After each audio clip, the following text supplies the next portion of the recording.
Hello, welcome back. So, another game of Twilight 2000. As we remember, thank you very much for joining. Thank you for liking if you've liked and subscribing if you've subscribed. And if you haven't subscribed, why not? So, we are rejoining our team on the day is overcast of the 29th of April, Saturday 29th of April, the year 2000. And so we rejoin our team. We have been driving, we've driven through Ostrzezow, and we're to the north of Ostrzezow. Let's move this and I'll show you on the map. So we have come around after picking up our supply cache, having a fight. Bones, McCoy got injured. We are have come around, pencil, and we are here. So we've come around the road and come up here. We attempted to come around this way.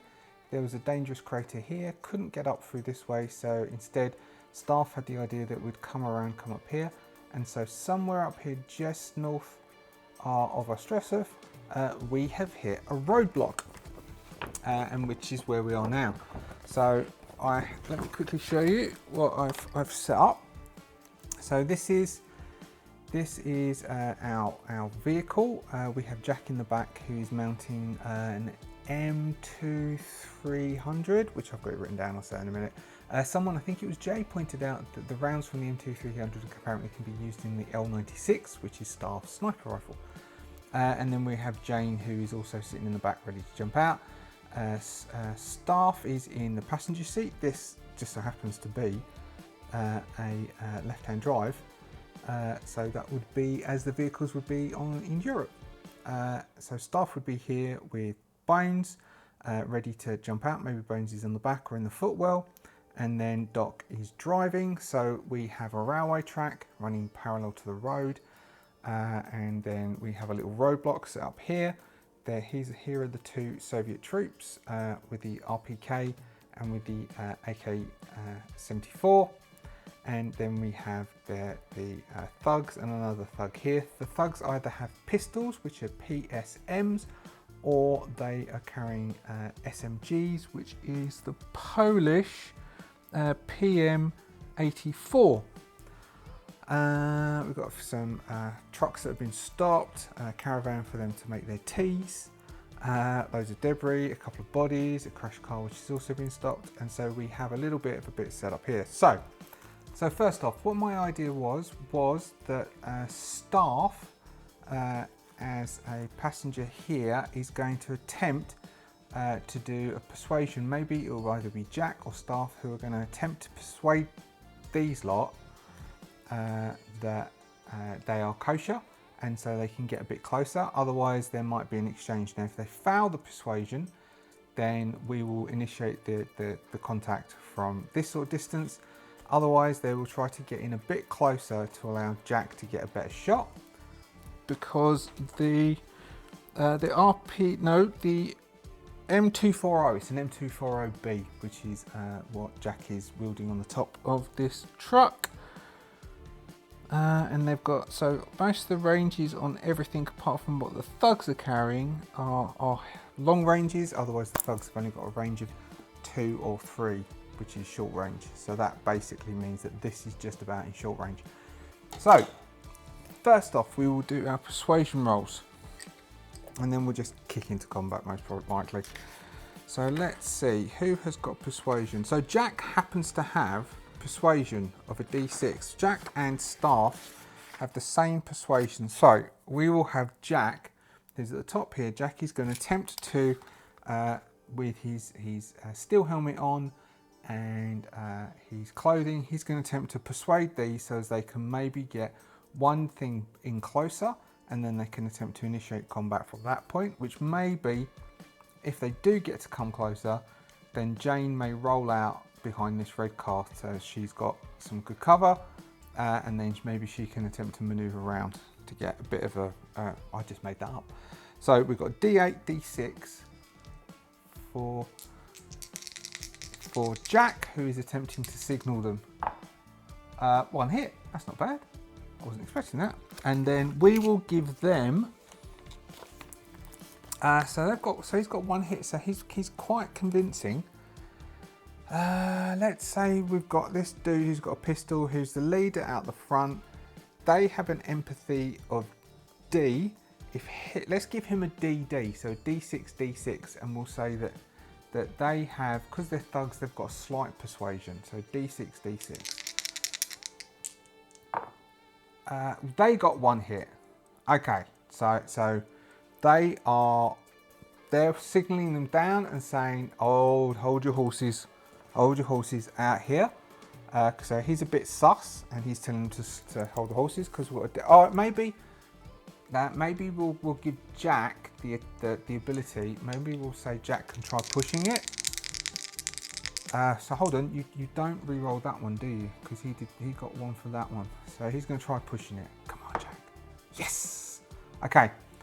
So Jack pushes it by like trying to look calm, or maybe holding up something like some money or some gold. And so he steps forwards. Here we go. He steps forwards a bit and signals them to come forwards. So they come forwards to here, and at this point Jane is going to attempt to do a mobility check to roll out. What else is there? There's also yeah, we'll go mobility. So Jane has a D12 and a D8 for mobility, so she's going to use mobility to attempt to D12 and a D8. So she's going to use mobility to attempt to roll out and then get behind here. 1 hit. That's good enough. So she rolls out and gets behind here, and the truck and the car is going to come up to here. This is where Staff, who is sitting in the passenger seat over here, and then we've got Doc who's driving. Staff is going to attempt to do a persuasion to see if he can finalise this. D8, D6, and if not, then he's gonna shout, "Light him up!" Dive out and try and come over here. Not very much cover behind these boxes. Dive out and come over here, or maybe come around, or just step to the side of the car and open up over there. Jack will open up, but we'll see do initiatives. So we've got D8, D6. D8, D6 as Staff attempts to persuade them that no, they're all kosher. Hit. And then that dude, which was a D6, D6, wasn't it? Is he gonna? No. So the dude's not too sure what's going on, and he's a bit confused. They're all getting a bit agitated and a bit confused because they're not too sure what's going on. I think we're going to give our team the advantage here, and we're going to say that because they're a bit confused, Staff is going to go to open the car door to get out. He's going to shout, "Light them up," and dive out over here, and he's going to start moving over here. So we'll give them all their initiatives. We'll assign them all initiatives, and then we'll go around initiative order. But our thugs and our Soviets will not get initiatives in the first instance. Let's go first. We will do initiatives for our team and then their team, and we'll see what we get. So we'll go Staff goes on a 6, so Staff is on a 6. Doc is on a 2. Then we'll have Jack, who's in the back, he's on a 3. We'll have Jane, who's over there, he's on an 8. We'll have the Soviets, is on a 9, and the thugs are on a 10. Well, that worked out well for us. All right, give us a second. I'm going to stick labels on things. All right, so we have Doc going first on a 2, then Jack on a 3, then Staff on 6, Jane on 8, Soviets on 9, thugs on 10. So Doc is going to delay if he can delay, and I'm going to just look up if you can delay. Alright, so it says that when you initiate a combat, you automatically get number 1 for that first round, and you can also switch you with somebody else. So Doc is going to switch his initiative with Jane. So Jane will go first and Doc will go on 8. Then we've got Staff is going to temporarily, for this round, Staff is going to go first because Staff is going to initiate it. So Staff is going to shout, go, and then Staff will jump out, and then Staff will move. So Staff will jump out and move. So if we say jumping out of a car, have we got something? Is that a fast action? Move through a door is a fast action. So I would say if starting an engine or driving is a fast action, then I'm going to say jumping out of the car is a fast action, and then he's going to move to cover and attempt to bound. Can you see what I'm doing? So he is here. So we're going to say that McCoy is in the car. He's here. He's going to attempt to dismount the vehicle, run across and jump over here. He of course has his M16. So he will attempt, so if he can do one move, and we've said that's like one move, so we can say he was going to come over and he's going to attempt to go behind the cover over there, and we'll give him a mobility roll to make sure he can vault that concrete okay and not cause any issues, which is D10 D6. D10 D6. He got hit, so yes, so he's vaulted and he's over here, so that's Staff going first. Next, Doc has switched positions with Jane. Jane, will Jane just open up from where she is? I mean, if Jane opens up, then Jane can have slow action, which is the, or quick action, which is the quick action aim, and then slow action, she can open fire like on this geezer over here, which Jane is good at what she does. So Jane is going to, she's not quick shotting, so she gets normal aim. It's within normal range. It's daytime. The active target is not in the same hex. They are not defenseless. They are not prone. They're not moving. They're standing still. No large target. We're actually normal. She could even do a cold shot and try and take his head out, which would cause all the rest of them to go to panic. So young Jane has D12.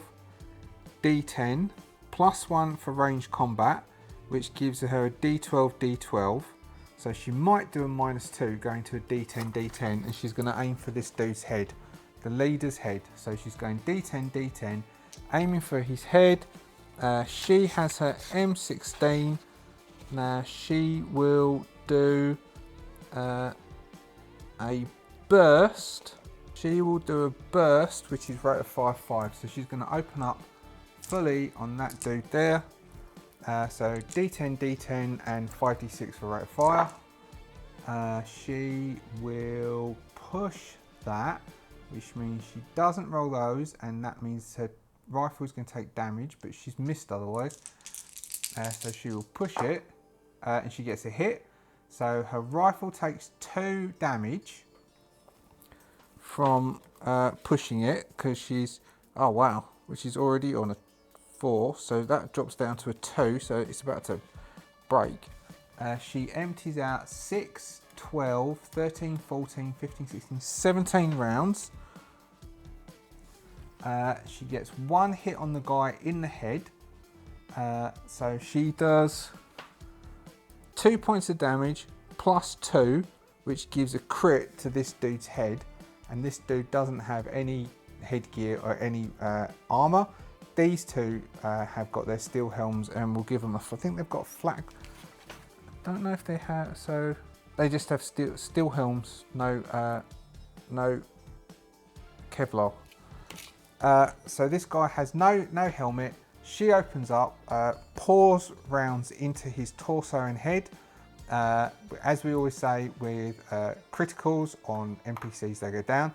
He goes down. These two need to make their coolness under fire. Actually, all 3 of them need to make their coolness under fire. Which is, as he tries to sort himself out, their coolness under fire is a C, which is a D8. So we will go, this dude fails, this dude fails, this dude definitely fails, and the Soviets don't think of themselves as the same as these, so we won't do that. So all 3 of them are panicking and are hitting the deck as they are untrained. And that's the end of Jane's go. Then we'll have Jack. Jack is going to open fire with the M240B, which is not using strength but using agility because it's mounted. So that's a D10 D8, and he is going to aim at this guy down here who has dropped prone. So that, I think that's a -2. Target is prone is a -1. So D10 D8 dropping to D8 D8 as he is going to open up, doing a rate of fire of 3 as he pours rounds into this guy who's here, doing 1 hit, spending 11 rounds doing 1 hit on him. 20 rounds have come out of this from now.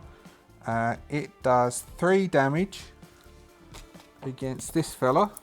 So Thug 1 is out of action, so that would be Thug 3 takes 3 damage. In legs, so he gets his legs shot up, he takes 3 damage in the legs. He's already panicking, and he is probably going to be legging it very very soon. So Staff has run around there, he's opened up. That's Jack. Staff has already gone. Doc, because there's I was thinking Doc might try and ram. Doc's got his pistol. I suppose Doc could lean out and try opening fire with a pistol. Opening fire on this guy over here with the pistol. I mean, I'm going to give him minuses, but you never know, he might get lucky. So Doc is going to use his M1911.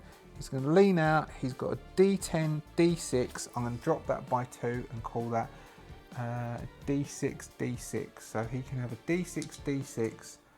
I think because of his rate of fire, I think he gets 1 dice rate of fire, I believe. I'll double check. Yeah, he's got a rate of fire of 2, which means we give him 1d rate of fire. How much rounds has he got left? Oh, he's got a new clip. New clip? No, a new magazine. Clip is the metal bit that you stick in the top of the... I can't remember what it's called. He gets... he misses. Shall he push it? It means his pistol's going to be damaged. If you fail... Do you automatically get stress for pushing it? No, you only get damage. So if you're rolling strength or agility, you take 1 point of damage. If you're rolling intelligence or empathy, you take 1 point of stress. If you roll a 1 on the base dice. So he will, which is a 1 there on the base dice.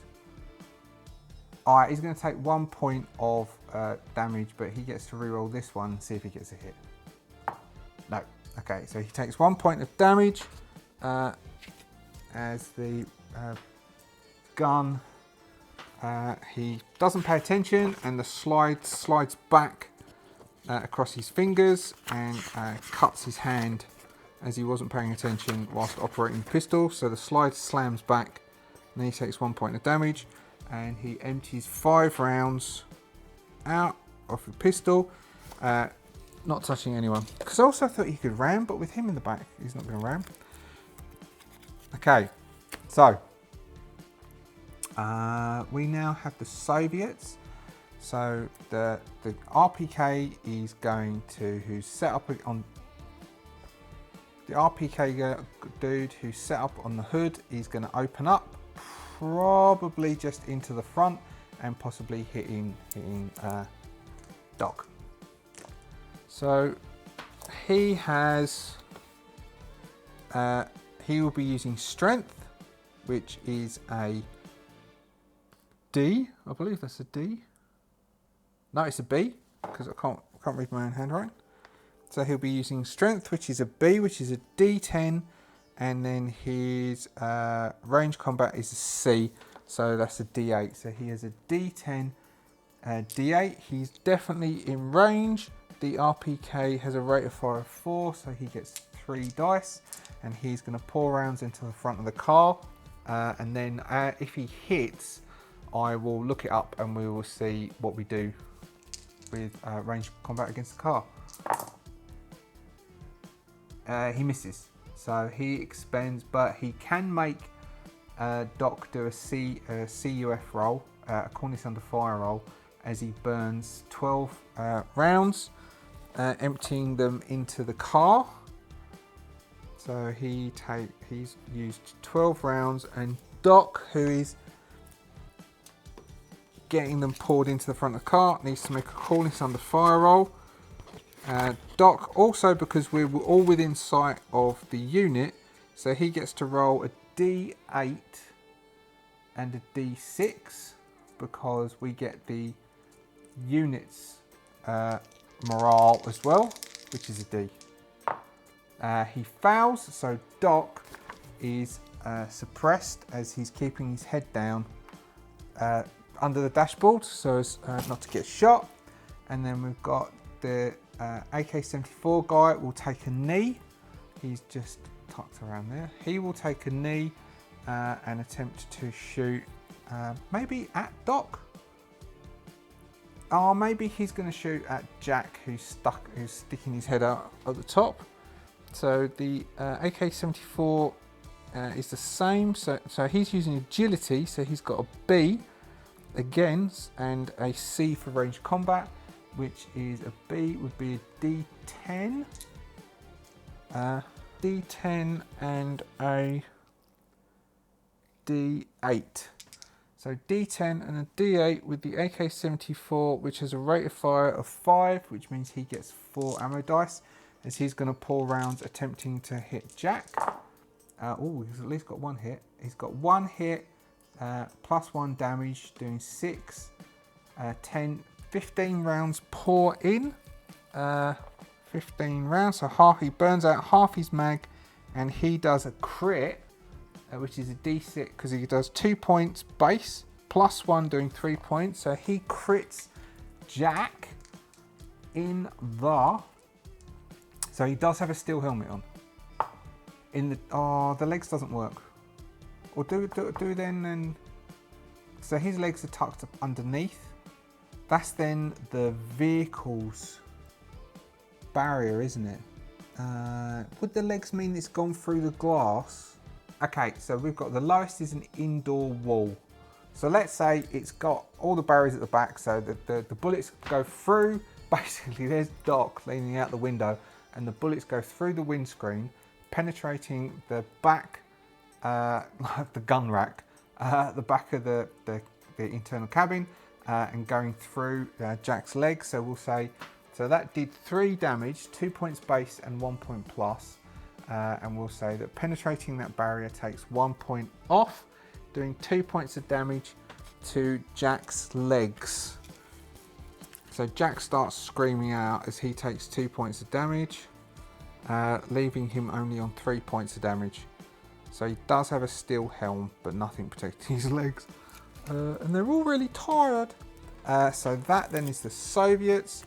And then we have the thugs who all clear their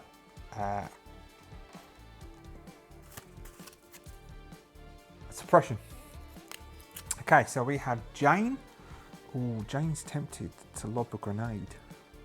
So let's see if we remember, lobbing a grenade is a quick action to pull the grenade, a quick action to pull the pin, and then a slow action to throw. So that means it will take 2 turns. It's 1 turn to prep the grenade for throwing, and then the second turn would be throwing, which she could do, but she's actually more handy with her M16. So if she manoeuvres across closer behind the car, because at the moment her angle, I wouldn't say that she can get, maybe she can get a shot on this dude, because she is here, so she could just manoeuvre slightly and get a shot on this dude, but this guy and these are sort of out of her range unless she's going to manoeuvre over to here, which means she loses her quick aim. So she's just going to sort of slightly shuffle and then try and take this guy with a pistol out because it's one more out. So she will, maybe she'll reduce like the shock and awe of a full burst, and instead she'll just do like a 3-round burst. So what would you say that is? 2 dice? Because she's used 17 rounds. So she'll use 2 dice, 2 ammo dice, and she's going to also do another aim shot at the guy's head, which gives her a D10, D10. So she's got 2 ammo dice and a D10, D10. So this is at the guy's head, doing 3 hits and a bullet. So she expends 7 rounds and does, or she takes the guy's head off. She does, oh God, you've got to love Jane, haven't you? You've got to love Jane. Stick an M16 into Jane's hand and just let her go. So she's done 2, 3, 4, 5 points of damage. So basically she's just cleared all of his damage slots. She's just emptied, she's opened up into the guy's head and upper torso, and his head has just blown to the side. His body is ricocheted across the back of the car, and he's just bleeding all over the shop.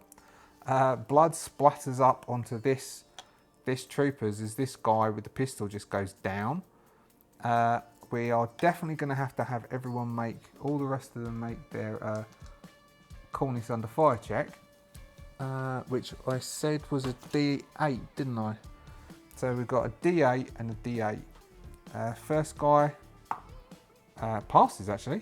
He's got he's can't pass through a metal detector because of his what he carries in his crotch. He is frozen. I might, because of the damage, actually say that the 2 Soviets have to make. They also have D8s. The guy with the RPK. Oh no, that's not fair, is it? I didn't do that last time. So no. So he's out. He is obviously to challenge. And what was that? That was 7 rounds. That was Jane expends 7 rounds, 24, which means she's got 6 left. So she could technically do another 3-round burst. That's Jane, and then we've got Jack. Jack is going to exchange fire this dude with the RPK guy. Now the RPK guy is behind cover over here, which would be an engine block, which I will give the same as a concrete wall, which is 3 points of armor. So Jack is going to just open up into him. Jack's using its agility because it's mounted. So it's D10, D8. D10, D8. He's going to use his, so he's not going to get any the quick aim because he's using his fast action to aim. I don't think there's any possible plushes I can give him. Nope. Oh, elevated. Can I give it? Oh, that doesn't really count as elevated, does it? He's on the back, he's up there. That's not really an elevated position. So what did I say? D10, D8. D10, D8, and he's got a rate of fire of 4, which means he can use 3 dice. Yeah, D10, D8, 3 dice. He doesn't have D10, D8, 3 dice. He doesn't have any plus because he's not just a mechanic, of course. Come on, Jack. No. I can re-roll that and try and get a hit, but the gun is going to take damage. And he will take damage. So we're going to do it anyway. Let's push it. Nope. So the gun takes 2 damage. Jack takes 1 damage, but the guy does have to roll cornice under fire. So the gun heats up, so he uses up 8 rounds. The gun heating up causes 1 point of damage on Jack, who's just hurt his legs. So Jack has only got 2 points, 2 hit capacity left. And the gun is reduced down to reliability 2. And now this dude needs to make his cornice under fire, which is a D8. And he fails. So he does get suppressed though with the RPK. Jack's not looking too good. Staff is over here. Staff got a frag grenade? I think Staff does have frag grenades. He could chuck a grenade over here. But instead, because he's got an M16, instead he might take the M16 and just open up on this guy.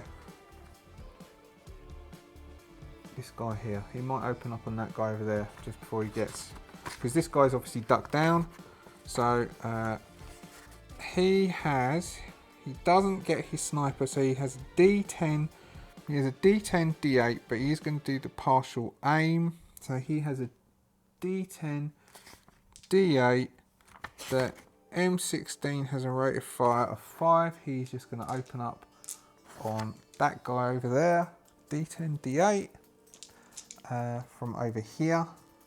You see that? Yeah, so he's there. He's going to open up across to this guy who's tucked behind here. So he will have, we'll say, he's possibly got cover. Oh, that's good. So he's done 12, 15, 16 rounds come out. He gets 2 hits with 2 pluses. I think that's enough to take the dude down. So he's expended 16 rounds. And the damage he's done equates to base 2 plus 3. So that gives 5 points of damage. Let's see where we hit him. It's in the head, he's got a steel helmet on.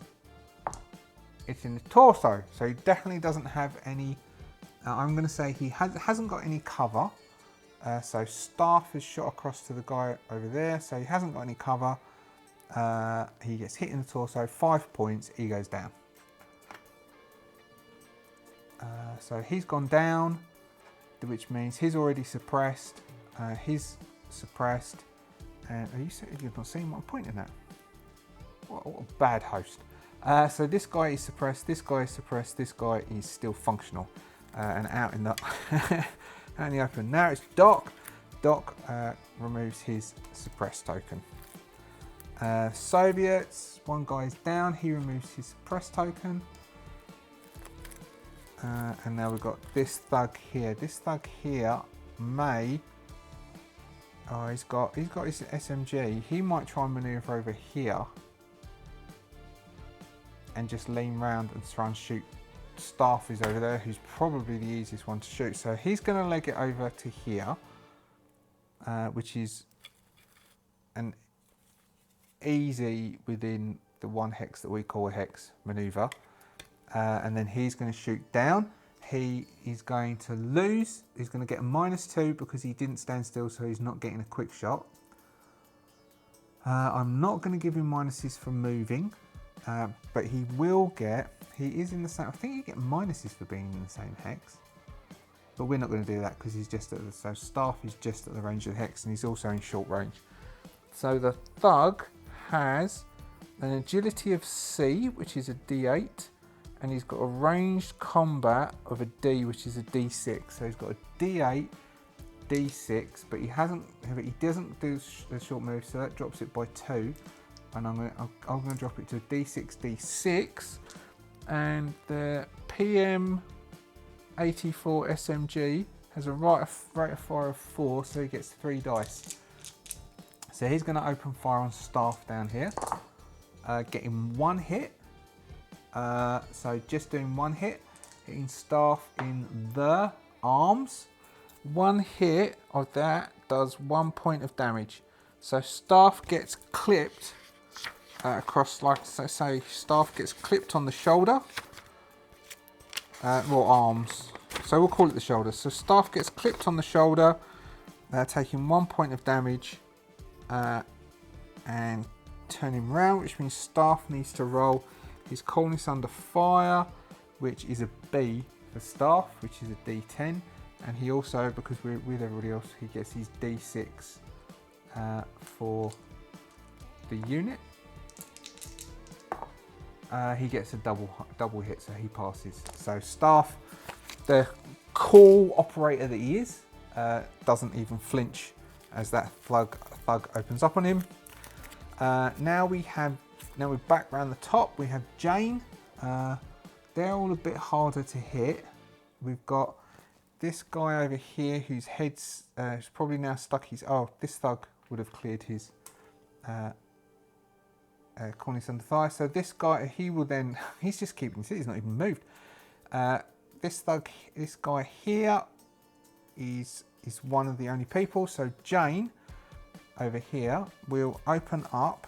So we've got a distance of what would be the equivalent of 2 hexes, but that's okay for the M16.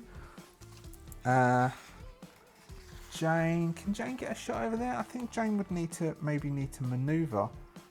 Okay, so Jane is going to maneuver across to here, keeping herself in cover over here, so she has a shot on the dude who's behind the top, which means that she loses. So whereas she would have her D12, D12, that drops to D10, D10 because she moved. So she could open up on him, or she could do a cold shot on his head. That would be a D8, D8. So I think she's going to keep a D10, D10 and attempt to shoot him, which means that he could get cover from the engine block. She has only enough rounds to do a short burst, so she will do a rate of fire of 3. No, she'd have to do a rate of fire of 2 because she hasn't got enough rounds if she did 3. And she's got a D10, D10, and then she's going to have to roll for location. She's got 1 hit with 1 additional dice. She can't push, and she's going to hit him in the legs. So the bullets are going to go, so the bullets are going to ping under the tarmac, and they're ricocheting, and they take him in the legs, doing, what's that? It's doing 3 points of damage to him. RPK, so he hasn't got that, so 3 points of damage. Legs, if it's going through the block, that means it's all going to take, no, I'm happy for that to go, of course I'm happy for him to get hit. 3 points of damage, and then he has to make a coolness under fire check, which is the D8, and he passes. Okay, so Jane's manoeuvred over there and done that, and that's the empties Jane's magazine. Jane has no rounds left in her M16. She will have to reload next round, so I'm going to write reload here so I don't forget. Now we've got Jack, who's in the back over here. Jack will attempt to open up on this dude as well, who's sat over there. Jack is again with his it's a D10, D8, and he will burn through these rounds, so doing three ammo dice. We have 1 hit with a boost and 6, so emptying 9 rounds, leaving, 37 have been shot out of his 100-round mag. So he has done 3 points plus 1, so 4 points. 4 points of damage in this dude's torso. 4 points. So torso, I reckon his torso is under cover, which means that 3 points are hitting the technically a concrete wall, absorbing 3 points of damage, meaning 1 point of damage goes through and hits this guy in the torso. That means he's only got 1 point left, and he also needs to make a coolness under fire check. And he passes again. That dude with the RPK, he's a dedicated soldier. So that was Jack. Now we have Staff. Staff will return fire against this thug over here. So Staff will turn. So Staff hasn't moved, which means that Staff gets all of his full shenanigans, doing D10, D8 against that guy. He will do full rate of fire, even though he's got a half his magazine left, so which is 5 dice. 1, 2, 3, 4, 5. What did I say? D10, D8. I think I said D10, D8. So he opens up. Where are we? There's this thug over here. I don't know if you see his little blonde head sticking out. And then in his shell suit. And then we've got Staff over here. He's going to open up and go through. Oh, wow. Okay. So we've got 3, 6, 12, 18. So he empties the magazine, doing base of 3, 4, 5, 6. Yeah, so that guy, is that right? M16? No, base of 2. Base of 2, 3, 4, 5. So 5 points in the guy's legs. So Staff basically just rips this dude's legs out from under him, catches him across the knee, popping his knees out, and just scattering rounds up his shell suit, and that guy goes out. I don't know if this dude over here is going to be able to see that enough to be affected by it. I doubt it, so I'm not going to make him make a roll. So that was Staff. Now we've got Doc. Doc can drive up closer. Kind of leaves Jane out in the open. And Doc was told not to drive out unless he was told to. So maybe Doc, so the windscreen is all shattered anyway. So Doc is going to fire out of the windscreen at this guy over here who's a bit more out in the open.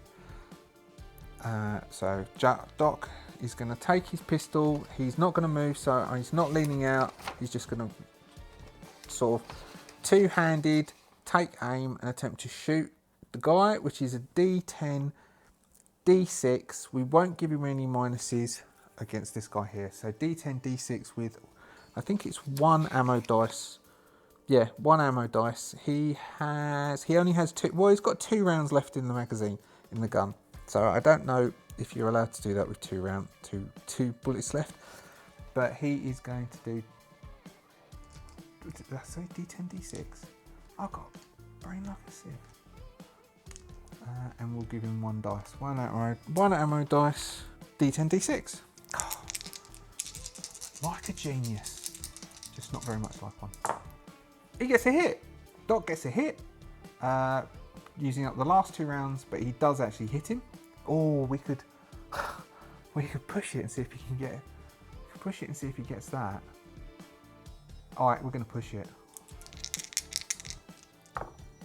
Oh, cool. Okay, so he expends all the rest of the rounds. He gets a base +1. So he does base, which is damage of 2 +1, which gives it a crit. So that hits his crit threshold.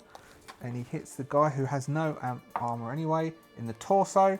So he hits him in the torso, doing 3 points of damage. Let's give Doc a D10 roll. 7 torso hit.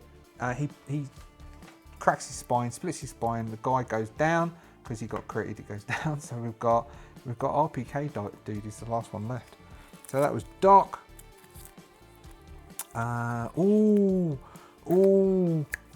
RPK guy is the last one left. He only has 1 hit point left. Oh, shall we make him? Oh, if we make him rally point.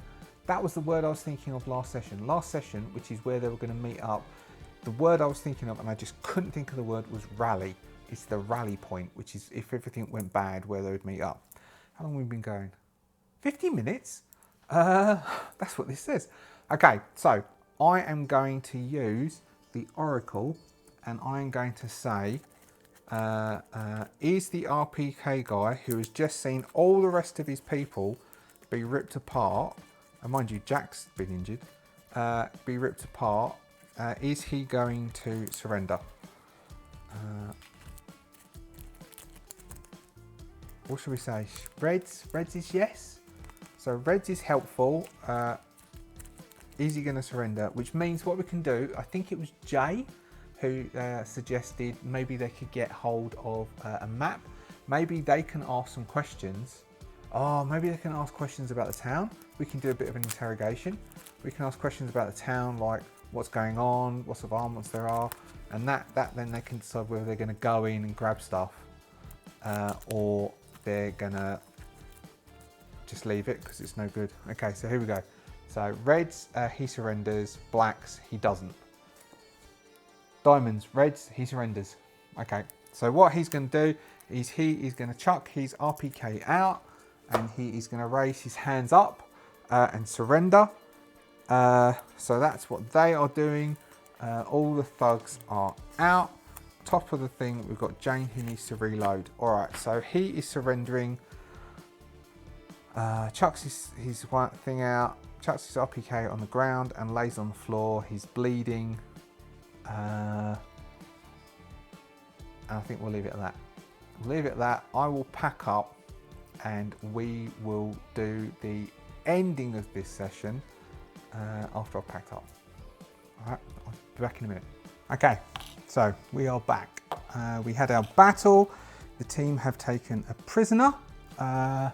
We need a name for our prisoner, just for our own sake. So I will quickly Google average Russian male name. Alexander Ivanov. Alexander Ivanov. Okay, so we have our prisoner. So as soon as the fight finishes, Sarge, who is, so basically everyone, Jack is the most injured, Jane is unharmed, Doc is also injured, probably as badly as Jack is, and Staff is lightly injured. Everyone's taken at least 2 hit points damage. Jack has taken 3.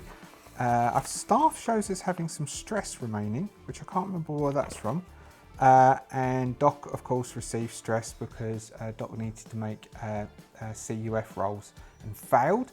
And I forgot to add stress, so I added stress for that one there. First things first, Doc is probably going to have to treat those people who are injured, because everyone who's got injured needs to be treated within the shift, otherwise they risk infection.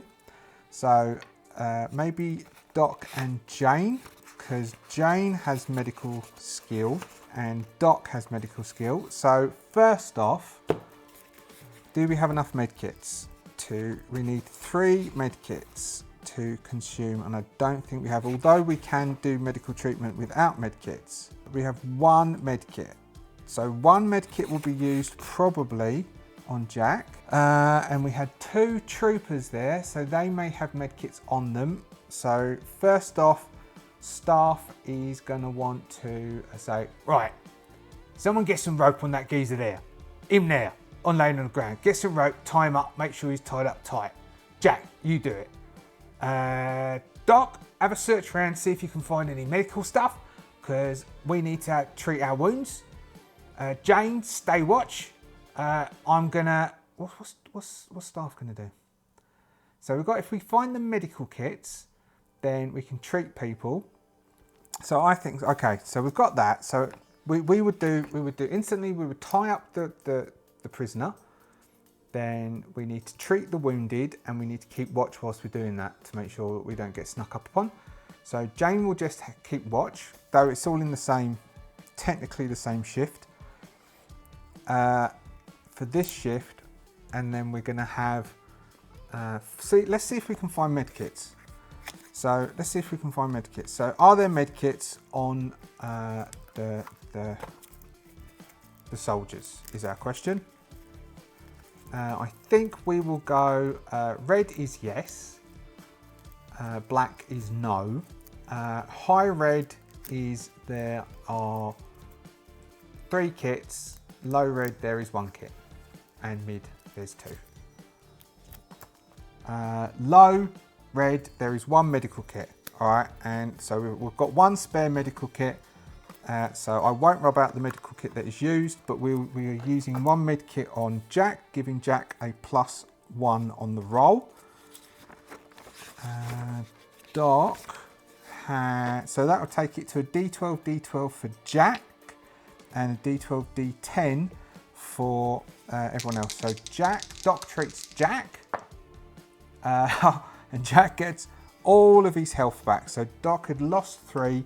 He gets that back because that technically gives him 4 back. So Jack instantly gets all his health back. and then Doc will treat Staff. Staff gets no health back. He never does he? But he's not going to get infected. And then Doc treats himself. I guess Doc treats himself. And Doc gets nothing back either. So that's everyone has been treated. We know that we've got medical kits. So next we will say, next we will do our, so we've got our day shift. So we need to either run away in our evening shift or scavenge stuff. Because I was thinking, as I was packing up, that there's going to be fuel, there might be recon gear, also suggested by, I believe it was Jay. There might be maps and intel, but I don't think there's much of a chance of that. There could be trade goods like alcohol, and like I said, and there could be food.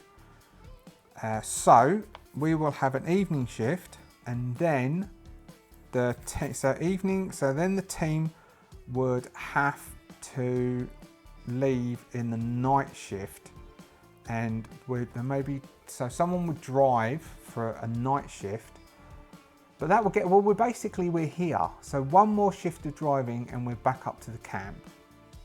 But we can do that next session, so we can just wrap up, because that was like a 50-minute combat. So we'll just have this shift, the evening shift. So how's the weather go for the evening shift? The weather stays overcast. All right, so I think what we'll do is we're going to have Jane on watch. I was also thinking that Staff might go, "Oi, love, I've been thinking, I've got to teach you some ballistics and some sniping skills, because you are a dead shot. I've got to say, love, you are a dead shot. If I can teach you how to operate a sniper rifle or a hunting rifle, we have a nice little Overwatch game." So so I looked it up, and it's 10 XP. Jane is at the moment on 9. You need to spend a shift teaching. So if we can get a quiet time, Staff can spend a shift and try and teach Jane the specialist skill, which is the sniper specialist skill, which means that Jane then can also operate the sniper rifle, and he's going to be much better than Staff at it. Obviously she missed her calling. So Staff will scavenge. Doc is going to start treating. No, Doc's already treated everyone, because that was just healing. Maybe Doc, if Doc does tending, no, Doc's more useful. So Doc is going to also scavenge, like to collect up stuff. So Doc is going to collect stuff. So it's not actually scavenging. Doc's just going to collect up ammunition. So we'll work out how much ammunition is left. And he will basically scavenge up stuff and dump it in the back of the truck. And Jack is going to get fuel.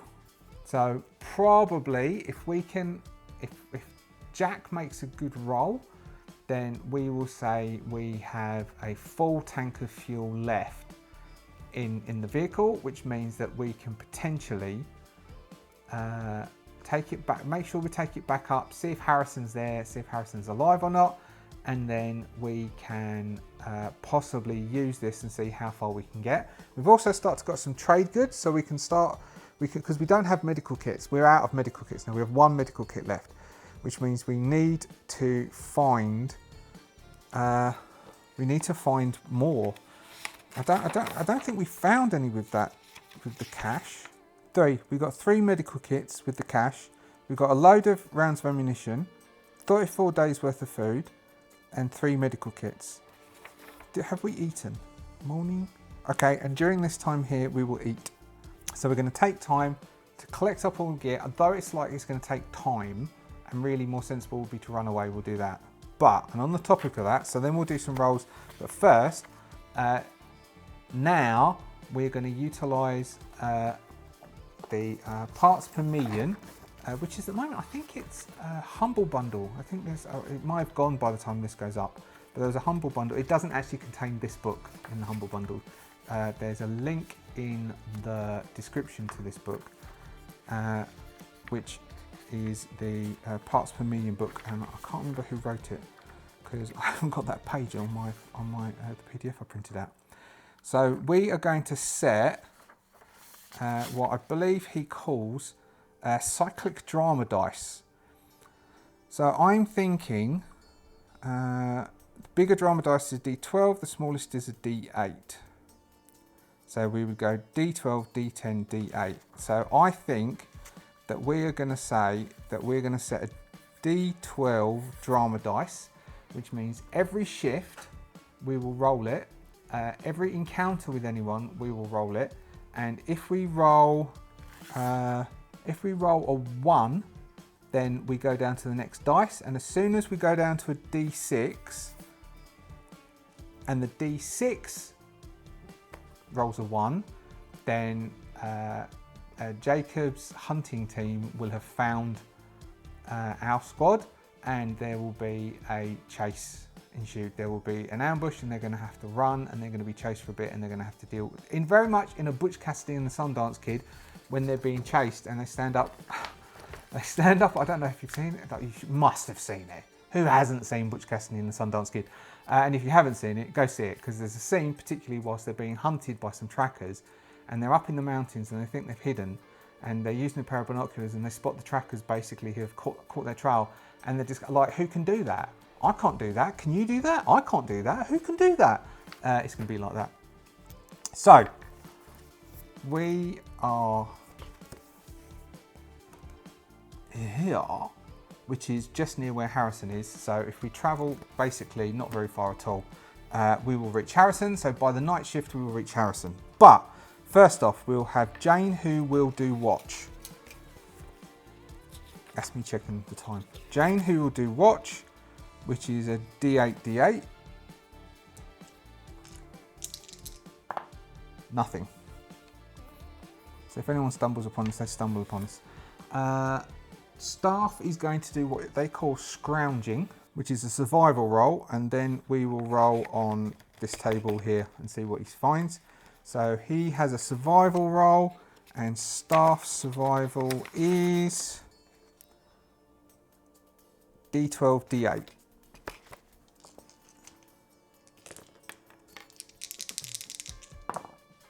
He gets 2 hits, that means he gets 2 rolls on that table.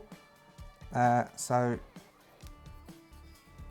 we'll do that now. So staff finds 99, roll 3 times on the table.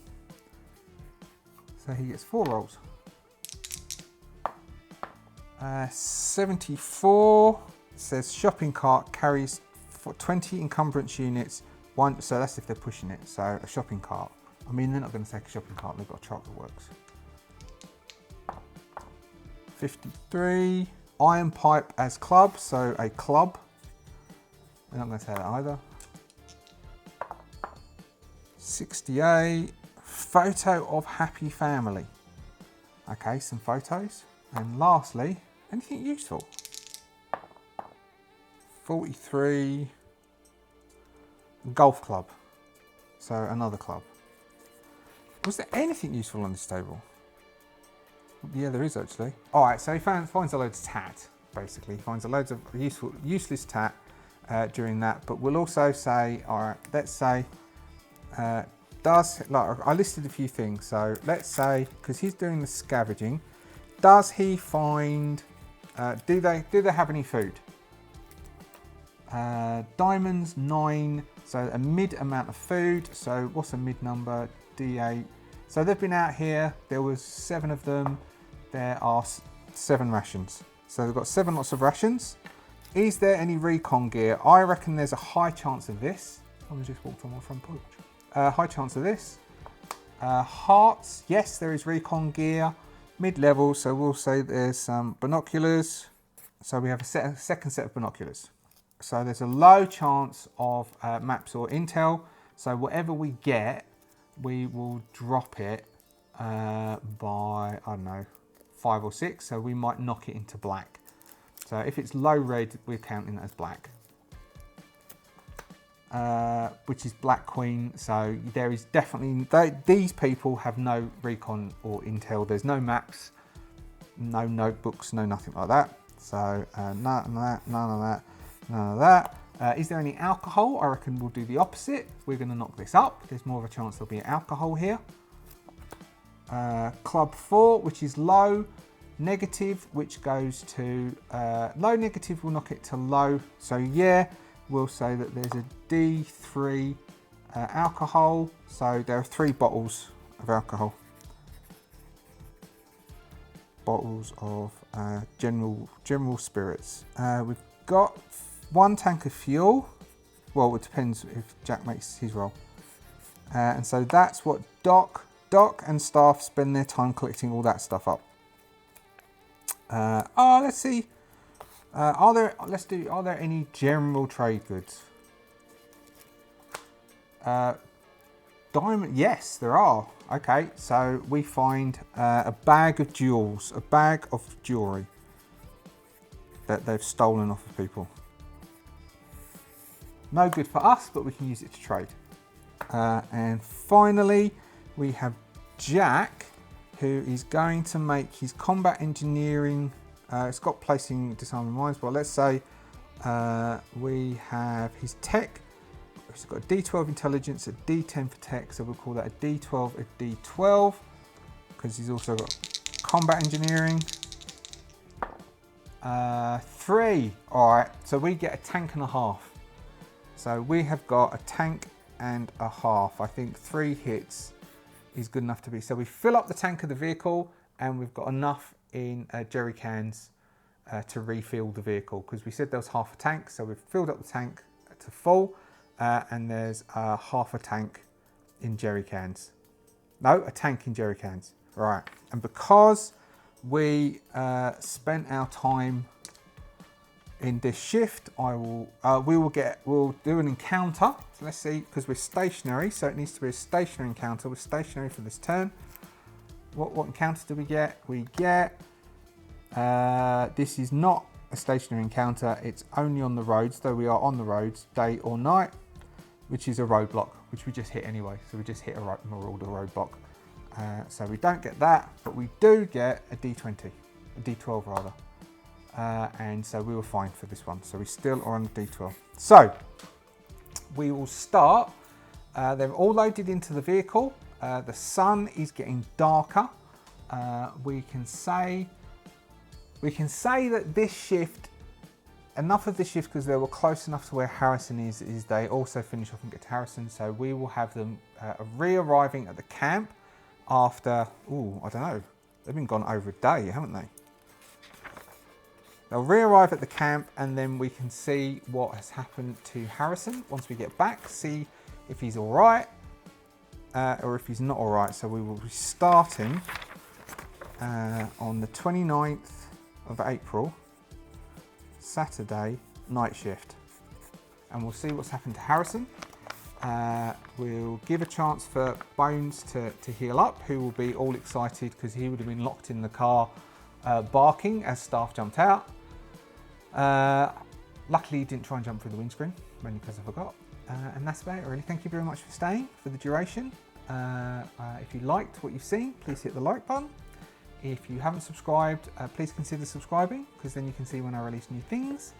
If you have any comments and want to include any sort of advice, I am, as clearly saying, I am listening to what you're saying and including in, because it's all good stuff. And I've only got one brain, and as we all know, the more the merrier, more brains the merrier.